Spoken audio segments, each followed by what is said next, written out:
हरे कृष्णा। तो आज की ज्योतिष कक्षा में आप सभी का स्वागत है।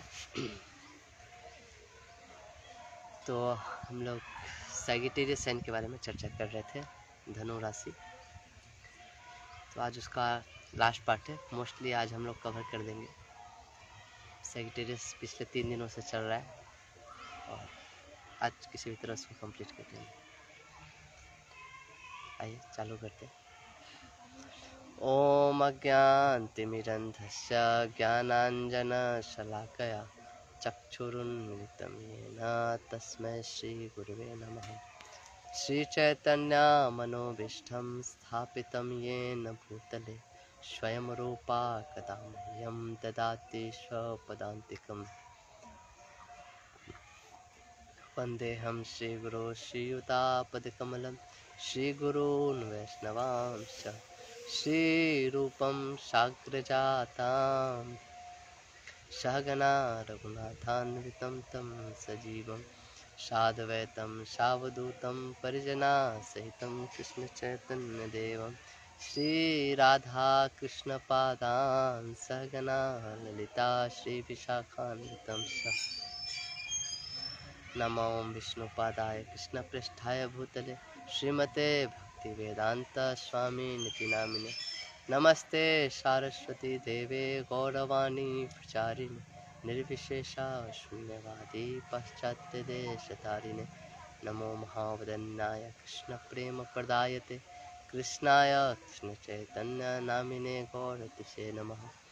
हे कृष्ण करुणा सिंधु दीनबंधु जगतपते गोपेश गोपिका कांत राधा कांत नमस्तुते।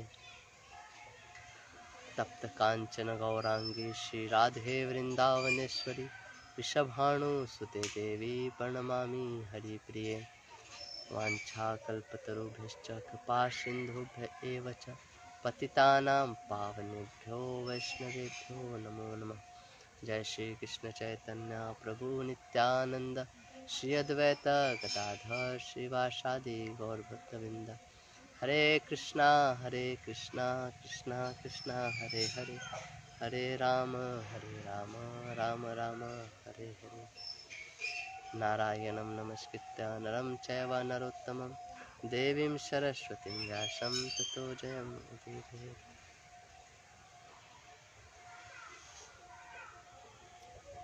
तो जुपिटर के बारे में हम लोग चर्चा कर रहे थे, बृहस्पति गुरु, और हमने इसमें वामन देव का स्टोरी देखा था। किस तरह वामन देव और बलि महाराज का जो कहानी है वो जुपिटर को रिप्रेजेंट करता है। हमने ये भी बताया था कल कैसे जुपिटर जो है एक हाथी की तरह है, वो मकर राशि में आके फंस जाता है। गज ग्रह की कहानी बताई थी। पुरुष सूक्तम के लिए बताया था, गुरु का रोल बताया था, ब्राह्मण का रोल बताया था। जुपिटर जो है एक जीव कारक है। तो जब भी जुपिटर की दशा आती है तो कोई ना कोई जीव जो होगा आपके पास आएगा आपकी हेल्प के लिए। जैसे एक बार ये जो भी ग्रह हमारे जहाँ पे भी होते हैं कुछ ना कुछ उसका कारण होता है कि आखिर में वो ग्रह वहीं पे आके क्यों बैठा है ना। तो कुछ ना कुछ हमारे कर्मों से उसका रिलेशन होता है। तो कहीं पे भी बैठ सकता था, वहीं पे आके बैठा है, मतलब वो वहाँ पे कुछ करना चाहता है। तो जो भी हमने कर्म किए हैं पिछले लाइफ से या उसके पिछले लाइफ से, तो हमारे कर्म जो होता है ना वो संचित कर्म होते हैं। तो कर्मों को थोड़ा सा आज बताएंगे, नहीं तो कंप्लीट नहीं हो पाएगा।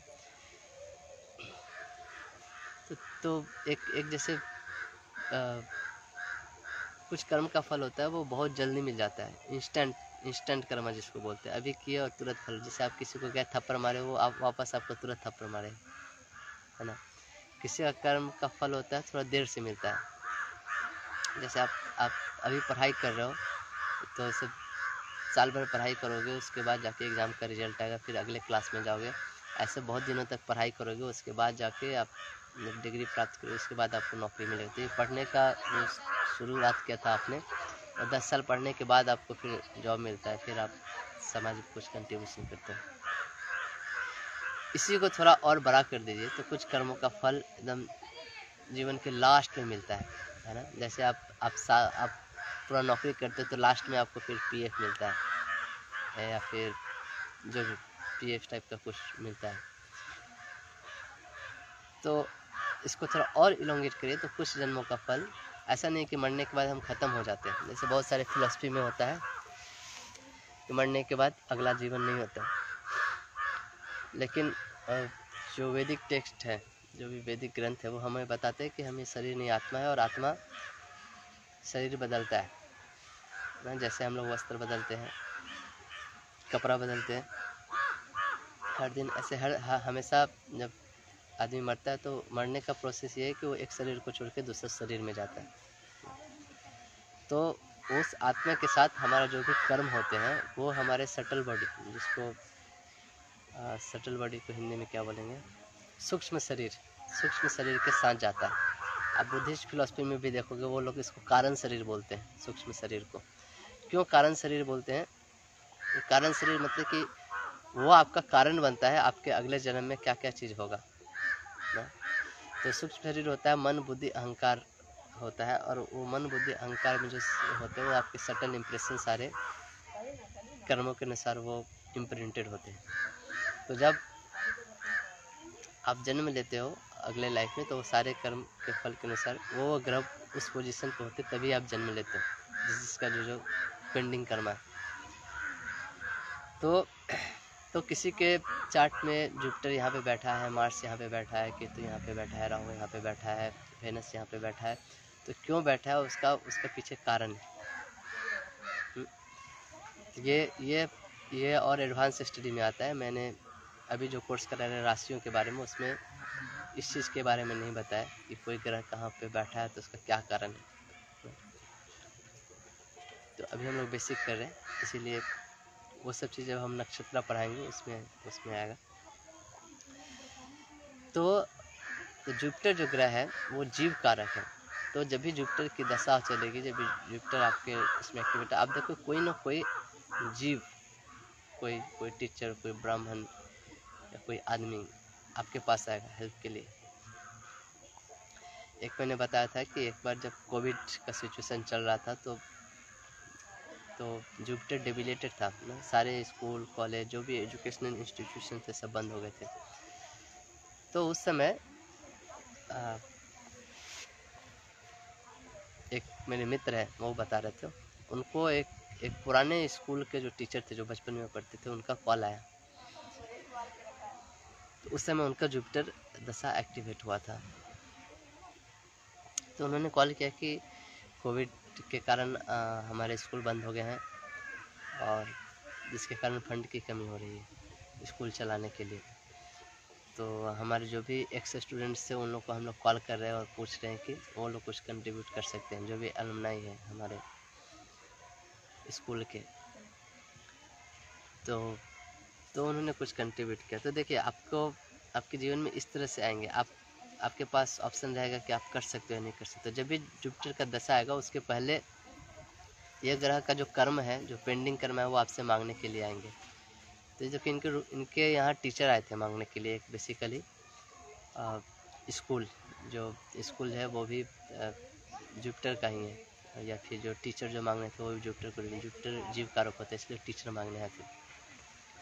तो आपका जो ग्रह है ना, ऐसा नहीं कि आपका खराब चाहते हैं, वो आपको फल देने के पहले आपको एक चांस देते हैं सुधरने का। आप सुधर जाओ, अपने आप को चेंज करो। तो आप अगर चेंज करने के लिए रेडी हो अगर, तो फिर वो आपको जो चीज़ फल मिलने वाला है वो नहीं देते। अगर आप चेंज करने के लिए रेडी नहीं हो तो वैसे भी वो आपको चेंज करवाएंगे ना, क्योंकि ग्रह एक ड्राइवर की तरह है, उसको आपको एक पर्टिकुलर डेस्टिनेशन से एक पर्टिकुलर डेस्टिनेशन तक ले जाना है। आप खुद चलने के लिए रेडी हैं, खुद वो उठाने के लिए रेडी है तो ठीक है, अगर नहीं है तो फिर वो आपको पर्टिकुलर तरीके से ले जाते हैं, उनका जो तरीका होता है ले जाने का। तो इसलिए जो एस्ट्रोलॉजिकल रेमेडीज़ को कैसे बनाई जाती है, ज़्यादातर जो एस्ट्रोलॉजिकल रेमेडी है वो इसी तरह बताया जाता है कि आपके ग्रह नक्षत्र के पोजीशन देखे जाते हैं, राशि के पोजीशन, घर के पोजीशन, और वो समझा जाता है कि ये ग्रह अगर अभी ख़राब प्रॉब्लम दे रहा है तो क्यों दे रहा है। फिर उसको हम समझते हैं कि हाँ ये, फिर उसको मिला के हम लोग कुछ रेमेडी देते हैं कि हाँ ये काम कर लो। जैसे किसी आदमी का पेंडिंग करना है, कोर्ट केस चल रहा है, तो कोर्ट केस ना शनि के कारण हो सकता है ना, शनि या ऐसे, तो उसको बोलते हैं उसका कुछ, या शनि और सूर्य जब होता है तो कोर्ट केसेस हो सकता है। तो उसका मतलब गवर्नमेंट से कुछ पेंडिंग करना है, तभी वो कोर्ट केस में जा रहा है, यानी कोर्ट केस लड़ रहा है और गवर्नमेंट को पैसा दे रहा है और कुछ नहीं, गवर्नमेंट ऑफिसर्स को पैसे दे रहे हैं।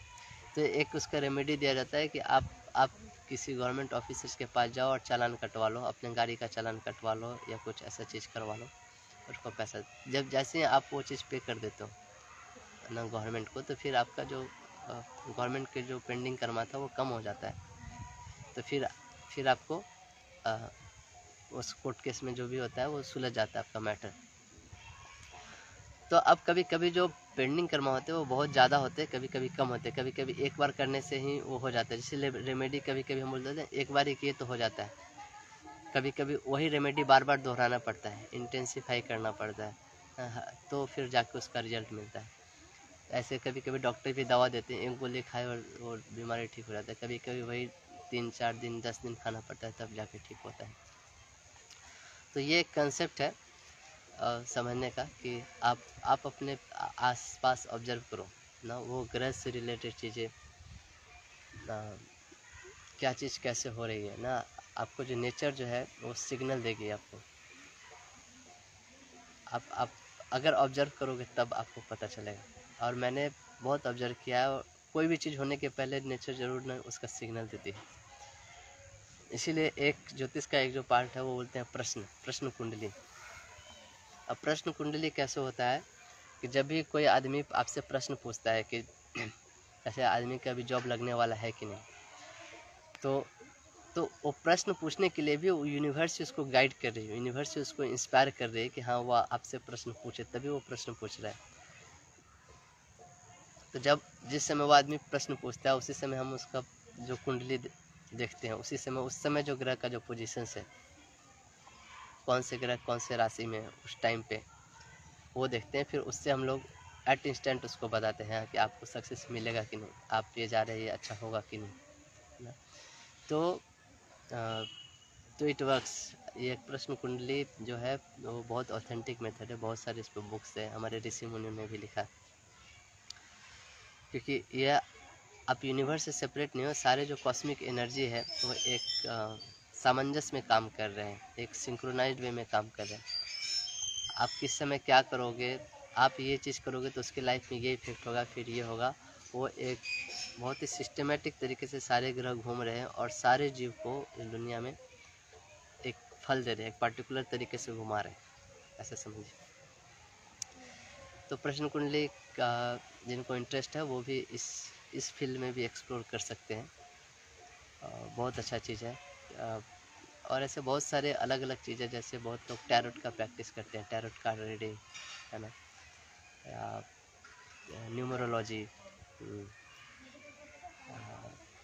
ऐसे कर करके बहुत सारे ब्रांचेज हैं एस्ट्रोलॉजी के। लेकिन जो हॉरोस्कोप देख के जो होता है वो सबसे ऑथेंटिक तो वो भी है, टैरोट भी, ये लोग न्यूमरोलॉजी भी, लेकिन सबसे ज़्यादा रिलायबल चीज़ जो है वो हॉरोस्कोप देख के, क्योंकि ये आपके जन्म के अनुसार ये बनाया जाता है और इससे जितना प्रेडिक्शन कर सकते हैं उतना प्रेडिक्शन किसी चीज़ से नहीं कर सकते। तो जुपिटर जो है वो आपका गुरु है। गुरु जब आपको लाइफ में लेफ्ट एंड राइट देना चालू करता है तब आपका जीवन में परिवर्तन आता है। गुरु चेस्टाइज करता है। अब देखोगे बहुत लोगों के जीवन में जब वो गुरु बनाते हैं तब से उनका जीवन में चेंज आना चालू हो जाता है। इसलिए आप देखोगे बहुत लोग जब इनिशिएशन लेते हैं किसी मठ में, किसी संस्था में जाके गुरु से जब दीक्षा लेते हैं तो उनके जीवन में बहुत कुछ चेंजेस देखने को मिलने लगता है। मतलब कि क्योंकि गुरु जो होता है ना आपका 9th हाउस एक्टिवेट करता है जुपिटर, क्योंकि जुपिटर जो है ना सिर्फ और सिर्फ ऑस्पिशियसनेस ही देता है आपके लाइफ में, ऑस्पिशियसनेस चालू हो जाता है आपके लाइफ का ना। तो गुरु जो है जुपिटर इज पर दुख दुखी मतलब जो दूसरों को दुख को देख के खुद भी दुखी हो जाता है, उसको बोलते हैं पर दुखी। तो जुपिटर ऐसा है। तो जब भी आप कभी डिस्ट्रेस में है, कभी प्रॉब्लम है, तो आप गुरु के पास जाते हो तो उसको दुख होता है, वो समझता है, लेकिन वो उस समय काउंसिल नहीं करता है, वो उस चीज़ को देख के काउंसिल नहीं करता है। वो बोलता है, वो एक लंबे समय के लिए सोचता है, वो बोलता है कि हाँ इसको प्रॉब्लम हो रहा है, तो इसको प्रॉब्लम आखिर हो ही क्यों रहा है। तो वो सोचता है कि वो एक बड़ा पिक्चर देखता है और सोचता है कि ऐसा कुछ चेंजेस लाने के लिए जिससे हमेशा के लिए इसके लाइफ में सॉल्यूशन हो जाए। जैसे जैसे एक एग्जांपल देता हूँ छोटा सा, इस चीज़ को समझने के लिए कि गुरु कैसे हेल्प करता है। एक बार नारद मुनि एक राजा के घर गए थे, क्या नाम मेरे को एग्जैक्टली याद नहीं। चित्रकेतु की कथा है ये, चित्रकेतु की कथा अगर आप जानते होंगे तो याद होगा। राजा का नाम एग्जैक्टली याद नहीं पड़ रहा है। तो वो जो राजा थे ना बहुत डिस्ट्रेस में थे, क्यों? क्योंकि उनके पास पुत्र नहीं था। उनके पास सारे धन दौलत, बहुत अच्छा राज्य साम्राज्य चल रहा था, किसी चीज़ की कमी नहीं थी, सिर्फ एक ही दुख में थे, उनके पास पुत्र नहीं था। तो नारद मुनि से इन्होंने ये बात बोला, तो नारद मुनि उनको बोले कि उनको आशीर्वाद दे कि आपको पुत्र होगा, और बोले कि ये पुत्र जितना आपको सुख दे सकता है उतना ही दुख भी देगा, इसलिए ज़्यादा अटैच नहीं रहे। तो स्टोरी शॉर्ट करने के तो क्या होता है, पुत्र तो होता है, बहुत अच्छा प्रेम होता है, अच्छा सा पूरे आंगन में खुशहाली छा जाती है, सब लोग प्रेम करते हैं, और कुछ दिन बाद पुत्र मर जाता है, तो फिर से सब उदास हो जाता है। फिर से नारद मुनि वहाँ पे आते हैं और वो बोलते हैं क्या हुआ, तो फिर वो बोलते हैं कि पुत्र मर गया है, तो फिर पुत्र को जिंदा कर देते हैं नारद मुनि। फिर वो पुत्र खड़ा होकर बोलता है, आप किस पुत्र की बात कर रहे हैं, आप किस कौन से पिता की बात कर रहे हैं ना? इस जन्म में हम आपके पुत्र हैं, अगले जन्म में आप मेरे पुत्र हो सकते हैं। और वो जो आदमी होता है वो उसको बहुत अच्छा फिलोसफिकल ज्ञान देता है, वो जो पुत्र था। तो राजा का दिमाग खुलता है कि अरे मैं तो सिर्फ एक इस समय का जो प्रॉब्लम है उसके लिए सोच रहा हूँ, लेकिन मेरे जो जीवन का जो उद्देश्य है, जो ध्येय है, उसके बारे में कभी सोचा ही नहीं। फिर उसको साक्षात्कार होता है कि हाँ ये सब भी ठीक है, लेकिन इसके साथ साथ अपना जो लक्ष्य है जीवन का उसको नहीं भूलना चाहिए। तो नारद मुनि ने ही भले ही उसको जो सॉल्यूशन दिया वो थोड़ा ना डिटूर करके दिया या घुमा के दिया, लेकिन हाँ, लेकिन वो सॉल्यूशन उसको काम किया, क्यों? लंबे समय के लिए उसको रिजल्ट दिया, लंबे समय उसको जो शिक्षा देना चाहते थे नारद मुनि ने, वो उसको बेटे के थ्रू दिलाया कि दुनिया का जो बेसिक प्रोग्राम है वो ऐसे बना है कि दुनिया को छोड़ के जाना है ना। बाइबल में भी बोलते हैं the world is like a bridge ना, ब्रिज पे कोई घर नहीं बसाता ना, ब्रिज सिर्फ क्रॉस करने के लिए होता है। तो जो ह्यूमन फॉर्म जो मिला वो क्रॉस करने के लिए होता है। तो कहने का मतलब है कि जुपिटर इस वे में काम करता है आपके लाइफ में, वो लंबे समय के लिए सोचता है, लंबा गोल के लिए सोचता है, आपके अच्छाई के लिए सोचता है। तो इवन सबसे बुरा चीज़ भी वो क्यों ना कर रहा हो चार्ट में, आप यही समझिए कि वो बुरा चीज़ इसलिए आपके लाइफ में हो रहा है क्योंकि अच्छा हो आपके जीवन में। किसी को हो सकता है जुपिटर जो हो बहुत शारीरिक प्रॉब्लम दे रहा हो या कुछ ऐसा दे रहा हो। जुपिटर जब एसेंडेंट से रिलेटेड होता है या डेबिलेटेड होता है तो इस टाइप के प्रॉब्लम देते हैं, लेकिन वो प्रॉब्लम देखो वो आपको कुछ सिखाना चाह रहा है। जब तक आप सीखेंगे नहीं तब तक वो प्रॉब्लम देते रहे, है ना। सेजिटेरियस साइन जो है कल मैं बताया था एक सिंगुलर साइन है ना।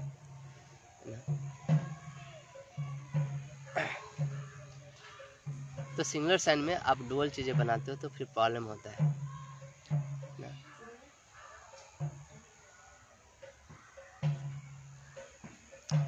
क्यों होता है? क्योंकि अब देखो आप एक से ज़्यादा गुरु नहीं, ऐसे लोग होते हैं जो बहुत गुरु के पास जाते हैं, इसके पास भी जाते हैं, इसके पास भी जाते हैं, इसके पास भी जाते हैं, इसके पास भी जाते हैं, और लास्टली उनको वो कहीं नहीं होता है, खिचड़ी हो जाता है। जैसे एक एग्जांपल देता हूँ, आप कुआं का पानी खोदना चालू किए, आपने 5 फीट तक खोला, पानी नहीं निकला, फिर बोले कि यहाँ पे तो पानी नहीं, फिर दूसरी जगह गए वहाँ भी 5 फीट खोदा, पानी नहीं, फिर तीसरी जगह गए वहाँ भी 5 फीट खोदा, वहाँ भी पानी निकला। ऐसे करके आपने 10 जगह खोदा, कहीं पानी नहीं निकला। लेकिन आप एक ही जगह खोदते रहते 5 फीट तो ज़रूर कुआं खुद जाता है और ज़रूर आपको पानी मिलता है। तो कहने का मतलब है कि जो लोग होते हैं ना, एक नॉलेज सीखते हैं, फिर वो भी छोड़ के फिर दूसरा सीखते हैं, फिर तीसरा सीखते हैं ना, इससे आपका जो सेजिटेरियस साइन होता है वो ख़राब होता है। इससे अच्छा पहले एक चीज़ को मास्टर करो, अच्छा से सीखो, उसके बाद फिर दूसरे में जाओ ना। एस्ट्रोलॉजर लोग को भी देखते हैं मैं बहुत ना, भृगु भी सीख लेते हैं, नारी भी सीख लेते हैं, अगस्त्य एस्ट्रोलॉजी भी सीख लेते हैं, पराशर होरा शास्त्र भी सीख लेते हैं, और सोचते हैं कि इससे प्रेडिक्शन नहीं होता है, इससे जाते हैं, इससे प्रेडिक्शन नहीं होता है। वो फिर कभी प्रेडिक्ट कर नहीं पाते, क्योंकि सब सीखने के चक्कर में कोई भी चीज़ अच्छा से सीखा नहीं ना। इवन जो एस्ट्रोलॉजर को आप दिखाते हैं, एस्ट्रोलॉजर से जो 9th हाउस होते हैं वो आपको इफेक्ट करते हैं। इसीलिए आप जिस एस्ट्रोलॉजर को दिखाते हो उसका रहन सहन कैसा है ना, वो क्या चीज़ फॉलो करता है ना, वो शास्त्रों को फॉलो करता है कि नहीं। ऐसा नहीं कि वो खुद कुछ साधना नहीं करता है तो उसके लाइफ चीज़ें भी आपको इफेक्ट करे, क्योंकि वो आपका 9th हाउस हुआ। एस्ट्रोलॉजर जो हुआ आपके 9th हाउस रिप्रेजेंट करते हैं। तो इसलिए हमें अपना चार्ट हर किसी को नहीं दिखाना चाहिए, जो आपको लगे अच्छे हैं, जेन्युइन है, उन्हीं को दिखाना चाहिए। किसी के 9th हाउस में अगर राहु, केतु, सैटर्न ये सब है तो ये आपको बहुत बैडली इफेक्ट करेंगे। आप देखोगे एस्ट्रोलॉजर के पास जाओगे उसके बाद आपका में और प्रॉब्लम आना चालू हो जाएंगे। इसलिए बार बार चेंज मत करिए एस्ट्रोलॉजर, या बार बार गुरु चेंज मत करिए, या जिस गुरु के पास जाते हैं उस गुरु को पहले देखिए वो गुरु बनने लायक है कि नहीं, है ना। बहुत गुरु देते हैं, खुद का जीवन उनका प्रॉब्लम में रहता है। मैं ऐसे नाम नहीं लूँगा, लेकिन आप आए दिनों सुनते होंगे टीवी पे, न्यूज़पेपर में ऐसे। ठीक है, 9th हाउस जो है वो आपके बॉस को दर्शाता है, बॉस, कंपनी का बॉस। 9th हाउस फादर को भी दे रहा है। 9th हाउस का ये समझिए कैसा है, फादर, बॉस, गुरु, हेवी है 9th हाउस। तो ये सब चीज़ें जो पुरुष का रोल जो प्ले करते हैं आपके लाइफ में, कमांडिंग जो करते हैं, आपको सिखाते हैं, तो ये सब चीज़ 9th हाउस रिप्रेजेंट करते हैं। तो बॉस, आपको बॉस कैसा मिलेगा वो आपके 9th हाउस से आप देख सकते हैं। जब भी आपको अगर 9th हाउस का लॉर्ड का दशा चल रहा है तो आपको देखोगे बॉस के जीवन से रिलेटेड कुछ प्रॉब्लम हो, या फिर अच्छा भी हो सकता है, या फिर आपका 2nd हाउस का अगर दशा चल रहा है और 2nd हाउस का लॉर्ड एफ्लिक्टेड है, और या फिर क्रूर ग्रह है, तो आपको उस समय बॉस से झगड़ा होगा या बॉस से टेंशन बढ़ेगा। तो 2nd हाउस जो है 9th हाउस से 6th है। 9th हाउस से 6th हाउस आप काउंट करोगे तो 2nd हाउस, अगर 6th हाउस क्या दिखाता है, रोग, ऋण, शत्रु, ये सब चीज़ों को दिखाता है। तो इसलिए एक तो एस्ट्रोलॉजर बोलते हैं कि अगर जिसके 2nd हाउस में अगर बृहस्पति है तो उसका चार्ट देखना भी नहीं चाहिए, मतलब कि 2nd हाउस में बृहस्पति आके बैठा, मतलब उसका वो, मतलब कि उसका जो कर्मा है वो गुरु को इज्जत नहीं किया, या ब्राह्मण का या फिर टीचर का उसके पास कोई रिस्पेक्ट नहीं है ना, क्योंकि वो गुरु के हाउस से 6ठा हाउस है। और वैसे आदमी को आप सलाह भी दोगे तो आपकी सलाह नहीं सुनेगा, क्योंकि उसको भरोसा नहीं है गुरु पे। एक चार्ट आया था मेरे पास, एक माता जी गई थी, तो उसके 2nd हाउस में गुरु था, तो उसको प्रॉब्लम था, किसी ने तंत्र का प्रॉब्लम किया था। तो मेरे को देख के समझ में आया, तो मैंने बताया कि आपके ये प्रॉब्लम है, आपको किसी ने तंत्र किया, इसलिए उसको अलग अलग तरह के सपने आते थे, कुछ बिहेवियर था घर में, अजीब टाइप का पैटर्न था, परेशान रहती थी, अचानक कुछ होने लगता था। राहु का इफेक्ट के कारण हो रहा था। राहु जो था उसके राहु जो होता है साउथ वेस्ट डायरेक्शन को रिप्रेजेंट करता है, और उसका जो घर का जो रूप था उन्होंने फॉल सीलिंग कराया था, और इसके कारण होता, तो मैंने उसको बताया, लेकिन फिर भी उन्होंने वो चीज़ किया नहीं। तो मैंने बोला कि आपको घर का छत तोड़ना पड़ेगा, और जब से वो एक वास्तु रेमेडी था बेसिकली। तो आप देखोगे जो 2nd हाउस में जो राहु होते हैं, जो 2nd हाउस में अगर जो बृहस्पति होते हैं, उनको कभी भी आप काउंसलिंग नहीं किया करो, या फिर वो आपके सुनेंगे भी नहीं, वैसे मिला जुला के आपका टाइम वेस्ट होगा इन वन सेंस। क्योंकि आप जिस क्लाइंट के चार्ट देखते हो वो क्लाइंट का चार्ट भी आपको भी इफेक्ट करता है। जैसे क्लाइंट को गुरु का चार्ट इफेक्ट करता है, गुरु को क्लाइंट का। इसलिए बोलते हैं ना, गुरु जो होता है अपने शिष्यों का पाप कर्म ले लेता है, और जब भी जो एस्ट्रोलॉजर किसी को गाइड करता है वो अपना पुण्य कर्म उसको देता है। कोई कोई चार्ट बहुत नेगेटिव होते हैं, उसको आप गाइड करोगे तो फिर आपका पुण्य कर्म छीन होते रहेगा, है ना। तो ऐसे जुपिटर जो है फ्रूट बियरिंग प्लांट्स, जितने भी फ्रूट बियरिंग प्लांट्स हो, जैसे आम हुए, लीची हुए, ये सब जुपिटर को रिप्रेजेंट करता है। तो अगर जुपिटर का अच्छा रिजल्ट देखना चाहते हैं तो ये सब प्लांट आप लगाइए, उसका सेवा करिए, प्लांट को उगाइए। जुपिटर का जो ट्रांजिट है ना, बहुत इम्पोर्टेंट ट्रांजिट है। जुपिटर बहुत ऑस्पिशियस प्लैनेट है। अगर ये आपके 7वें घर के ऊपर से जाता है तो आपको मैरिज करवा सकता है। जुपिटर जो गुरु है ना, तो जुपिटर जहाँ पे भी ट्रांजिट करेगा वहाँ पे बहुत अच्छा और बहुत बड़ा चेंजेस आपके जीवन में लाएगा। मान लीजिए अगर सैटर्न के साथ वो ट्राइन में है या सैटर्न के साथ वो ट्रांजिट कर रहा है तो आपका कैरियर अच्छा बन जाएगा, कैरियर में कुछ चेंज हो जाएगा। वेनस के साथ अगर है तो हो सकता है मैरिज हो सकता है उस समय, है ना। मैरिज एक पुरोहित आके आपको मैरिज कराता है, पंडित आके कराता है ना। मार्स के साथ है तो मार्स के ऊपर ट्रांजिट हो रहा है तो ज़रूर अपने भाई के साथ ना कुछ ऐसा कुछ चेंजेज होगा, बदलाव होगा, बहुत अच्छा चीज़ होगा। ये सब नारी का टेक्निक है। आप नारी तो हम लोग पढ़ने रहे, हम लोग पराशर होरा शास्त्र पढ़े, तो नारी के भी बहुत सारे सिंपल टेक्निक है ट्रांजिट के ऊपर, या काल चक्र दशा जिसको परिभ्रमण पद्धति बोलते हैं हम लोग। उससे बहुत सारे चीज़ों का टाइमिंग ऑफ इवेंट्स निकाला जाता है कि कौन सा इवेंट कब होगा। तो उसमें एक ये है कि कौन सा ग्रह किसके ऊपर ट्रांजिट करा तो उसके अनुसार इफेक्ट देते हैं।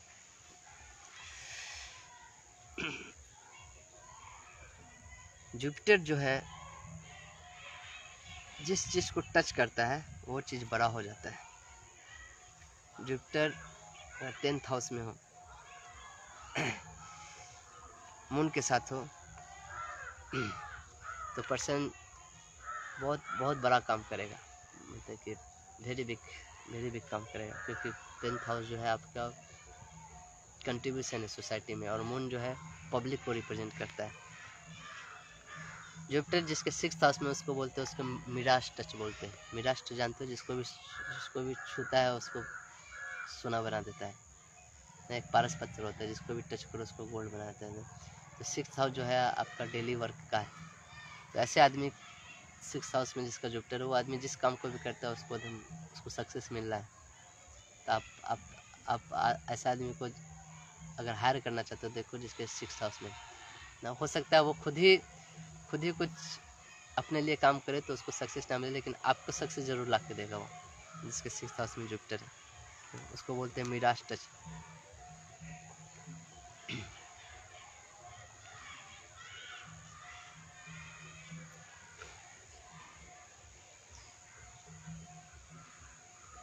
जुपिटर अगर 4th हाउस में होगा तो पर्सन को हो सकता है बहुत सारे प्रॉपर्टी हो, है ना। वो हो सकता है उसको अपने लिए ना हो, लेकिन उसके बच्चे के लिए बहुत सारे प्रॉपर्टी हो ना। जो राजा बलि थे,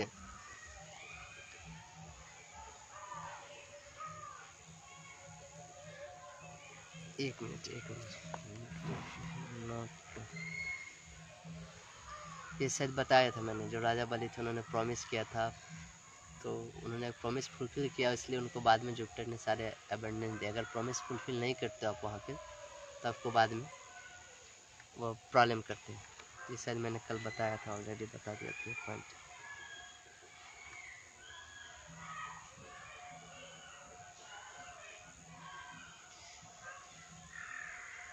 ओके, ये सब पॉइंट लगभग हो गया है।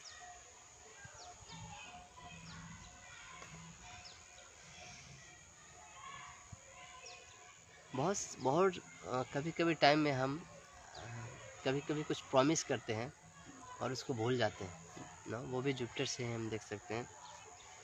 जैसे आप देखोगे एक मनता मांगने का प्रोसेस है इंडिया में। बहुत लोग बोलते हैं ना कि अगर मेरा जॉब लग जाए तो भगवान हम आपको ऐसे आके आपका दर्शन करेंगे, या फिर आपको इतना भोग चढ़ाएंगे। या फिर लोग मनता मानते हैं कि अगर मेरा ये सक्सेसफुल रहा तो हम भगवान का मंदिर का रिनोवेशन कराएंगे। ऐसे तो कि बहुत तो कुछ छोटे छोटे भी प्रॉमिस करते हैं भगवान से। वैष्णो देवी में करते हैं, मेरा बच्चा होगा तो आके आपको ये चढ़ाएंगे, सॉल चढ़ाएंगे या कुछ भी ऐसा। तो जब भी आप प्रॉमिस करते हो और उसको फुलफ़िल नहीं करते हो तो उसका कर्म आपके साथ जाता है, और ये चीज़ आपको कहीं ना कहीं जीवन में अटका के रखता है जब तक आप उस चीज़ को फुलफ़िल नहीं करते हो। एक आदमी का पुत्र नहीं हो रहा था और उसका कुछ प्रॉब्लम था, उसने कुछ प्रॉमिस किया था ना वैष्णो देवी में, और वो होने के बाद वो बोला कि ये तो वैसे भी होना था, प्रॉमिस मैंने तो ऐसे ही कर दिया था। लेकिन जैसे ही उसने चार्ट देखा, मैंने उससे पूछा कि आपने कहीं पे कुछ ऐसा प्रॉमिस किया है किसी से जो आपने फुलफ़िल नहीं किया है? तो उसने बताया कि ऐसे एक बार हम ऐसे ही मन में माता जी के दर्शन करने गए थे तो बोले थे, तो वो आदमी को बोले कि आप जाके उनको, माता जी को जाके जो भी प्रॉमिस किया था वो फुलफ़िल करिए। तो फिर उसने जैसे ही गया, उसके बाद से उसके जीवन में बहुत सारे जो चीज़ जो ठहरे हुए थे वो अचानक चालू हो, मतलब कि कुछ हो नहीं रहा था। तो इस टाइप से जो हम लोग छोटे छोटे प्रॉमिस ही बनाते हैं ना, वो आपको कैच होता है, वो आपका कर्मा के रूप में कैच होता है। वो आप फुलफ़िल नहीं करोगे तो उसका कर्मा आपको लगता है। एक आदमी का 5th हाउस के स्कॉर्पियो साइन में जुपिटर था ना। ये आदमी किसी ब्राह्मण से प्रॉमिस किया था कि उसका जो काम हो जाएगा तो उसको कुछ दान देने का, और उसने फिर वो किया नहीं। उसके बच्चे के लिए बहुत ज़्यादातर इस टाइप के जो प्रॉब्लम होते हैं ना, बच्चे पे आते हैं, आपके बच्चे के ऊपर आते हैं। बच्चे नहीं होते, बच्चे बिगड़ जाते हैं, बदमाश होते हैं, बच्चे आगे कुछ कर नहीं पाते, बच्चे की लाइफ में वो प्रॉब्लम ट्रांसफर। तो इसके बच्चे की लाइफ में बहुत सारा प्रॉब्लम चालू हो गया उसके बाद से। ये टेक्निक है, लाल किताब का टेक्निक है। तो फिर उसको बताया गया कि आपने ऐसा प्रॉमिस किया था किसी ब्राह्मण से, आपने किया नहीं। फिर उसने वो चीज़ की, वो ब्राह्मण को बुला के सबको प्रसाद खिलाया, उनसे माफ़ी मांगा और कुछ दान दक्षिणा किया। उसके बाद उसका बच्चा को क्या चेंजेज हुआ, उसका बच्चा का अपने आप पढ़ाई में मन है। वो जो बच्चा उसके पहले स्कूल जाता तक नहीं था, मतलब कि उसको घर का हर लोग परेशान हो गया था उसको स्कूल भेजने में। स्कूल का टाइम होता था वो गेट बंद कर लेता था और मार खा के एकदम ये हो गया था उसको एकदम। ये स्कूल बहुत सारा उसने टेक्निक लगाया था बच्चे ने। स्कूल के लिए निकलता था और कहीं और जाके रहता था, छुट्टी होता था फिर वापस आ जाता था तो उसको पढ़ने। लेकिन जैसे उसने ये सब किया, फिर वापस बच्चे में क्या परिवर्तन आया ने, बच्चों को इतना पढ़ने का ये हो कि वो सुबह 4 बजे उठ के भी खुद से पढ़ता था, उसको ऐसा लगन आ गया। तो ऐसे कुछ चीज़ें होते हैं जो हम प्रॉमिस करते हैं, छोड़ देते हैं, तो उसका इफेक्ट हमारे ऊपर आता है। वो पूरा करना चाहिए। ये सिर्फ भगवान से नहीं, किसी दूसरे से भी प्रॉमिस किए हैं तो वो करना चाहिए। नहीं तो उससे जुपिटर खराब होता है। जुपिटर जो है बहुत, मैं बताया, एक ब्राह्मण है। ब्राह्मण लोग कभी झूठ नहीं बोलते, कोई झूठा प्रॉमिस नहीं रखते ना। आप जब भी कोई नॉन ब्राह्मणिकल चीज़ करते हो तो उससे जुपिटर खराब होता है, ऐसा समझ। तो लाल किताब में ये टेक्निक दिया। लाल किताब का जैसे मैंने बताया था पहले कि उमेश शर्मा का किताब पढ़ सकते हैं।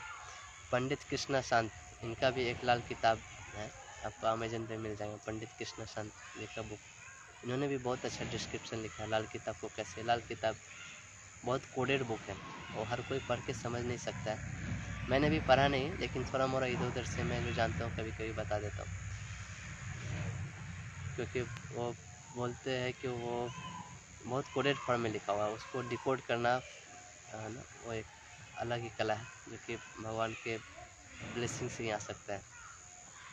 तो उन्होंने जो लिखा है पंडित कृष्ण शांत जी ने, उन्होंने बहुत अच्छा उसको एक्सप्लेन करके लिखा है चीज़ें, आप वो ही पढ़ सकते हैं। लेकिन लाल किताब ऐसे ही मत पढ़िए, क्योंकि ये जो बुक जैसे आप लाएंगे, इस बुक का बहुत एनर्जी आपके ऊपर काम करना चाहिए। ये स्कॉर्पियो साइन और केतु को रिप्रेजेंट करता है लाल किताब। केतु जो है सारी चीज़ को कोडेड फॉर्म में करता है, और स्कॉर्पियो जो है वो कोई भी चीज़ जो छुपा है, हिडन है, उन सब चीज़ों को रिप्रेजेंट करता है। और इसमें मार्स की भी एनर्जी है, क्योंकि लाल किताब इसका नाम है। ये तीनों प्लानेट आपके एक्टिवेट हो जाएंगे अगर आप लाल किताब पढ़ोगे, तो इससे रिलेटेड आपको कुछ ना कुछ देखने को मिलेगा। मैंने बहुत सारे ऐसे स्टोरी सुने। एक आदमी ने लाल किताब लाया, उसके घर में पूरा इलेक्ट्रिसिटी का कुछ शॉर्ट सर्किट हुआ और जल गया। तो सोच समझ के आप अपने चार्ट के अनुसार लाल किताब, मतलब कि ये पढ़ना लिखना भी जो होता है ना, वो सब कोई नहीं कर सकता है जब तक उसके चार्ट में वो हो नहीं। उसके चार्ट में अगर होगा एस्ट्रोलॉजी सीखना, तो अपने आप उसके लाइफ में आ जाएगा। अगर उसके चार्ट में नहीं होगा तो वो कुछ भी करे, वो पूरा किताब पढ़ के भी वो कुछ डिकोड नहीं कर पाएगा, है ना। तो इसलिए हम लोग कुछ भी करते हैं, कुछ भी स्पिरिचुअल चीज़ें करते हैं, तो भगवान को प्रार्थना करते हैं कि भगवान ही उस चीज़ को रिवील कर सकते हैं हमको। जो परमात्मा है वो अंदर बैठ के सारा ज्ञान दे रहे हैं। हम बाहर का जस्ट एक पैकेजिंग चीज़ देखते हैं, लेकिन जो ज्ञान जो रिवील होता है ना, वो परमात्मा ही करते हैं अंदर से रिवील। एक रेमेडी जुपिटर का दिया जाता है कि गुरु बनाने के लिए, क्योंकि गुरु जो होता है आपकी लाइफ में हमेशा अच्छा करता है। तो अगर आपकी लाइफ में कुछ प्रॉब्लम चल रही है तो आप कोई अच्छा गुरु ढूंढिए और उनसे दीक्षा लीजिए, उनसे जो कुछ भी है आपके जो ट्रेडिशन में जो होता है उनकी सेवा करिए। और जो भी होता है आप जैसे भी गुरु का इज्जत होता है आपकी तरफ, वो सब करिए। तो जुपिटर किसी खराब चल रहा है तो आपकी लाइफ में गुरु की कमी है, तो गुरु बनाने से भी बहुत ऑस्पिशियसनेस आता है। लाल किताब जो है, किसी ने पूछा है व्हाट इज लाल किताब एक बहुत ही पहले के फारसियों ने लिखा है। हाँ, फारसियों ने, रोहियों ने ऐसे एस्ट्रोलॉजी के बहुत सारे चीज़ों को कोडेड करके लिखा है। जैसे मैं एक एग्जांपल देता हूँ। उसने बहुत सारे चीज़ रेमेडीज़ के तौर पे लिखा है, और बहुत सारे चीज़ एक्चुअली रेमेडीज है, लेकिन आप उसको डिकोड करोगे तो आपको पता चलेगा कि एक्चुअली उससे बहुत सारा कुछ प्रेडिक्शन भी कर सकते हैं हम लोग। तो लाल किताब जो है वो राशियों के ऊपर, जैसे हम लोग जो पराशर हो रहा शास्त्र जो सीख रहे हैं वो राशियों के ऊपर सीख रहे हैं, राशि और ग्रह। लाल किताब होते हैं वो हाउसेस और ग्रह, इस हाउस में ये ग्रह है तो क्या इफेक्ट होता है, इस टाइप से लिखा हुआ है। तो जैसे एक और कोडेड फॉर्म में लिखा, जैसे हम एक एग्जांपल मैं देता हूँ। जैसे उसमें लिखा है 8वें घर का बुध जो होता है उसको बोलते हैं मुर्दे का फूल। लाल किताब में ये कोडेड वर्ड है कि 8वें घर के बुध को मुर्दे का फूल बोलते हैं। अब ये क्यों बोलते हैं, तो इसका एक रेमेडी देते हैं कि वो आप लोग, इसका मतलब ये हुआ कि पहले जब लोग कोई मरते थे तो लोग उनको जाके ऐसे फूल अर्पित करते थे, अंतिम श्रद्धांजलि देते थे। आज भी आप जाओगे तो लोग कफन देते हैं, या कहीं मुर्दे घर में जाओगे तो लोग चादर, फकीर लोग चादर देते हैं। चादर देने का ये था। तो ऐसे लोगों के लिए रेमेडी देते हैं लाल किताब कि उनको किसी आदमी के जन्नत में जाके, आदमी के क्या बोलते हैं, लास्ट जो होता है अंतिम संस्कार में जाकर उनको चादर देना चाहिए, चादर का दान देना चाहिए। क्योंकि जो मुर्दे का फूल बोलने का मतलब यही है कि आपके किसी एंसेस्टर या कोई आदमी का आपके फैमिली में जो श्राद्ध सेरेमनी हुआ है वो ठीक से हुआ नहीं, या आप वो मिस कर गए, या फिर आप उसमें पार्टिसिपेट नहीं कर पाए, आपको पार्टिसिपेट होना था। तो जब ऐसा चीज़ें होना था और आप, या किसी का अच्छा से नहीं हुआ, किसी का लास्ट विश था कुछ फुलफिल नहीं हो पाया, तो इसलिए वो फिर मर कर आपके 8वें घर में आके बैठा है। तो जैसे ही आप जाके किसी को अंतिम संस्कार में हेल्प करते हो उसको ना, इसलिए उसको मुर्दे का फूल बोला गया कि आप जाके उसको चादर प्रदान करते हो, तो वो जो आपका कर्मा है जो बचा हुआ था वो आपको ख़त्म हो जाता है। तो सारे चीज़ें जो है ना लाल किताब के, ऐसे सब डिकोडेड फॉर्म में लिखा हुआ है। अब ये लाल किताब, जैसे मैंने एग्जांपल दिया मुर्दे का फूल, पढ़ के कुछ समझ में नहीं आएगा जब तक आपको कोई वो चीज़ बताएगा नहीं, या आप उतना ज़्यादा एक्सपर्ट नहीं हो खुद से डिकोड कर सके। लेकिन नेचर जो है ना, नेचर आपको सिखाती है सब कुछ, क्योंकि नेचर को ये चीज़ सबको सिखाना है ना। आप नहीं सिखाओगे, जैसे बहुत लोग होते हैं ना उनको ज्ञान होता है वो दूसरे को बताते नहीं ना। आप नहीं बताओगे तो नेचर किसी और को यूज करेगी। ऐसा मत समझो कि आपको वो ज्ञान हो गया, आपको वो चीज़ है तो आप बहुत बड़े आदमी हो गए, ऐसा नहीं। अगर मेरे पास ये ज्ञान है, अगर मैं दूसरे को नहीं देता हूँ ना, तो नेचर किसी और आदमी को यूज करके वो ज्ञान किसी दूसरे को दिलवाएगी। लेकिन नेचर का अपना काम रुकेगा नहीं कभी भी, है ना। तो इसलिए बोलते हैं ना, जिसके पास जो है वो उसको दूसरे को बांट के देना चाहिए। हाँ, आप अपना मर्सी का द्वार खोल लोगे, आप लोगों को देना चालू करोगे, तो नेचर भी आपको हेल्प करेगी। हाँ, कि ये आदमी मेरे अनुसार काम करे, तो वो आपको ऑलरेडी रिसोर्सेस और ये सब ला के देगी। हम देखो, जैसे हम लोग यहाँ पे गुरुकुल चलाते हैं, एक जस्ट एग्जांपल दे रहे हैं, ऐसे नहीं, हम लोग ही बहुत सारे लोग ऐसे काम करते हैं। जैसे बच्चे लोग को हम लोग पढ़ाते हैं ना, बेसिकली उनसे कुछ चार्ज नहीं लेते हैं, बहुत सारा धर्म का प्रचार करते हैं, और गौशाला है, भगवान का मंदिर है, बहुत सारी चीज़ें ऐसे हैं, लाइब्रेरी है। तो जब हम लोग आए थे तो हमारे पास कुछ नहीं था, बेसिकली एक धोती कुर्ता था, और जब चालू किए थे प्रभु जी लोग, तो फिर गांव में जस्ट भिक्षा मांगने गए थे, ऐसे समझिए। लेकिन आज हमारे इतने सारे गुरुकुल है और सब अच्छे से चल रहे हैं। तो नेचर, जब आप इस कुछ कंट्रीब्यूट करने के तैयार, तो नेचर भी आपको हेल्प करता है। उसी तरह जो ज्ञान है, आप लोगों को देना करोगे, तो फिर नेचर भी आपको ज्ञान रिवील करेगी अंदर। आपको ऐसे लोगों से मिलाएगी, आपके कॉन्शियस लेवल में ऐसे एनर्जी प्रोवाइड की आपको वो चीज़ रिवील। आप अगर अपना दरवाज़ा बंद कर दोगे, तो वो भी अपना दरवाज़ा बंद कर देगी। तो गुरु, क्योंकि गुरु जो होता है ना, वो मेटाफिजिकल प्लेटफॉर्म पे एग्जिस्ट करता है। ऐसा नहीं कि गुरु सिर्फ सामने जो फिजिकली फॉर्म में दिख रहा है वही है। गुरु आपके सब कॉन्शियस लेवल पे भी आपको गाइड करता है, वो हमेशा आपको गाइड करता है। आप अगर इसको चीज़ को समझना चाहते हैं ना, एक बेस्ट बुक है, राधानाथ स्वामी महाराज ने एक लिखा है, द जर्नी होम बुक। आप उसको पढ़िए, आपको समझ में आएगा गुरु कैसे गाइड करते हैं आपको। उनके जो लाइफ एक्सपीरियंसेस है, द जर्नी, वो एक अमेरिका के सन्यासी हैं, अमेरिका में जिनका जन्म, वहाँ से लेकर वो कैसे पातो भक्ति योगा उन्होंने अपनाया, कैसे कैसे उनको हर स्टेज पे एक गाइड मिलते गया, जो उनको इस बात पे लाके गाइड किया, और फाइनली आज कहाँ पे। तो बहुत अच्छी बुक है, द जर्नी होम, राधानाथ स्वामी। ये अमेजन पे, फ्लिपकार्ट पे सब जगह अवेलेबल है। आपको किसी इस्कॉन मंदिर में जाएंगे तो वहाँ भी अवेलेबल होगा। बहुत इंटेंस बुक है ये एक्चुअली। तो ऐसे गुरु आपको हेल्प करते हैं मेटाफिजिकल लेवल पे, वो आपको समझ। वक्री ग्रह जो भी होते हैं, वो कुछ ना कुछ ऑड इफेक्ट देते हैं। मान लीजिए जुपिटर अगर वक्री है, वक्री मतलब रेट्रोग्रेड है, तो उस आदमी को गुरु के बारे में कुछ डाउट हो सकता है, गुरु को लेकर उसको श्रद्धा नहीं आती होगी। जुपिटर रेट्रो हो अगर सेकेंड हाउस में हो, तो वो ऐसा आदमी डाउट करेगा।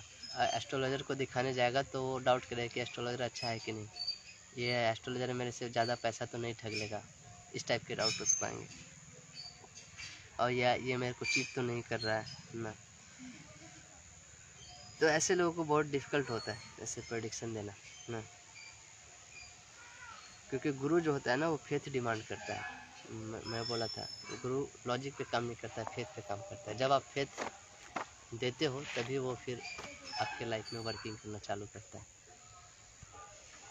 तो मोस्टली जितना मेरे से हो सका मैंने कंप्लीट किया। कुछ पॉइंट हो सकता है इधर उधर छूट गया, कुछ आप लोग को ही मेहनत करना पड़ेगा, क्योंकि आप 10 तरह के बुक पढ़ोगे तो 10 तरह में कुछ ना कुछ नया चीज़ जरूर, हर बुक से कुछ ना कुछ आपको नया चीज़ जरूर सीखने को मिलेगा।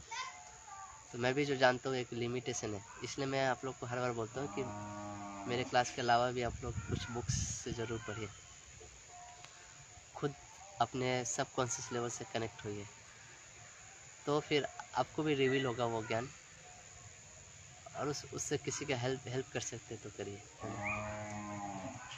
उससे आपका जुपिटर भी स्ट्रांग होगा। जब भी आप कुछ नया सब्जेक्ट सीखते हैं, ऐसे कुछ occult sciences, Bhagavad Gita, Bhagavatam, astrology, पुराण, महाभारत, रामायण, ये सब जो ग्रंथ है, ये सब जुपिटर को रिप्रेजेंट करते हैं। हर ग्रंथ में भी एक पार्टिकुलर एनर्जी कैरी होता है। जैसे मैंने लाल किताब को क्यों मैंने स्कॉर्पियो और केतु बताया, कि केतु कोडिंग को दर्शाता है, और स्कॉर्पियो होता है वो डेप्थ को दर्शाता है, जो ऐसा चीज़ जो छिपा हुआ है, हर आदमी उसको नहीं निकाल सकता है। मार्स इसलिए बोला क्योंकि वो लाल किताब है, उसकी जो चीज़ें लिखी हुई है और रेमेडी सब उसी टाइप से लिखी है। उसी तरह हर किताब एक न एक पार्टिकुलर एनर्जी को, जो रामायण है वो जुपिटर को दर्शाता है, बहुत फेथ की चीज़ें हैं, जुपिटर और वेनस, जुपिटर और मून। उसमें जो महाभारत में सब भावनाओं की बात है, बहुत ही फाइन फाइन इमोशंस रिप्रेजेंट हुए हैं रामायण में। तो ऐसे हर हर जो बुक होते हैं वो एक पार्टिकुलर एनर्जी को रिप्रेजेंट करते हैं। भागवतम है, श्रीमद् भागवतम, वो जुपिटर और सन को रिप्रेजेंट करते हैं। भगवद गीता सन और जुपिटर।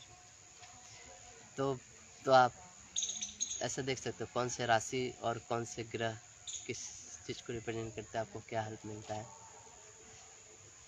तो आज के लिए इतना ही, और हमने सैजिटेरियस ख़त्म कर लिया है आज, और अगला जो क्लास होगा उसमें हम लोग कैप्रिकॉर्न राशि के बारे में पढ़ेंगे। मकर राशि, इसके स्वामी है सैटर्न। सैटर्न सबके लाइफ में बहुत इम्पोर्टेंट रोल निभाता है, हर आदमी को सैटर्न की एनर्जी चाहिए। सैटर्न बहुत क्रूर ग्रह है और बहुत अच्छा ग्रह भी है। हम देखेंगे क्या क्या इफेक्ट होते हैं सैटर्न के, सारे साथी क्या होता है, इसका इफेक्ट कैसे होता है, ये सब देखेंगे। आज के लिए इतना ही, आप लोग का बहुत बहुत धन्यवाद। फिर मिलते हैं कल की क्लास में। हरे कृष्णा।